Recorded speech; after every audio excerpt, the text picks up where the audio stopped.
মুই দালাল। আপনার ওইটা দালালি, কিন্তু আমার এটা দালালি না। ভাই দাঁড়ান দাঁড়ান, জি ভাই বলেন। আপনি কি করেন? আমি একজন ব্রোকার। ব্রোকার বলতে ভাই? ব্রোকার বলতে আমি বিভিন্ন মানুষের প্রপার্টি বিক্রি করে দিই, সেখান থেকে আমাকে কিছু পার্সেন্টেজ দেয়। এই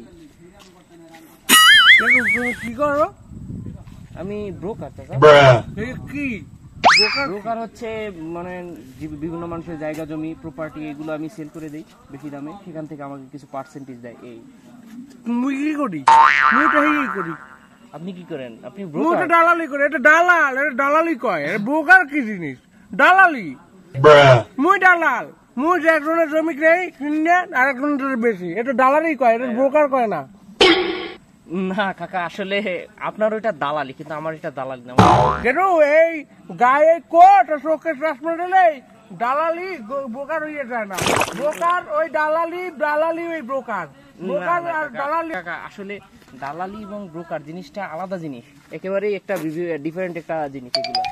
আমি তো হচ্ছে আপনার বিভিন্ন মানুষের বিভিন্ন প্রপার্টি গুলো সেল দিয়ে দিই এবং সেখান থেকে আমাকে কিছু পার্সেন্টেজ দেয়, এটাকে বলে ব্রোকার। দেখো গেডু, মুই এই করি। আপনি কি করেন? কি করেন? মুইও তোমার লান জমি একজনের কিনে আর একজনের বেশি, আর একজনের সম্পদ মুই আর একজনের বেশি, এই এদের দালালি কয়। গরু ছাগল বেশি, একজনের গরু কিনে আর একজনের বেশি, এটা কি কয়? এটা দালালি। তাই কোট লাগাইলে দালালটা ব্রোকার হয় না। না না কাকা, আসলে শোনেন, এখানে বিষয়টা হচ্ছে গরু ছাগল এই জমিতে এরকম এগুলো হচ্ছে দালালি, এগুলো দালালি। আর আমি তো ওগুলো করি না, আমি হচ্ছে বিভিন্ন মানুষের প্রপার্টি গডু মোরে চুল দাড়ি দেখো লাল, এই পাইকে গেছে দালালি হটতে হটতে। তুমি মোরে বুঝাইও না গেডু।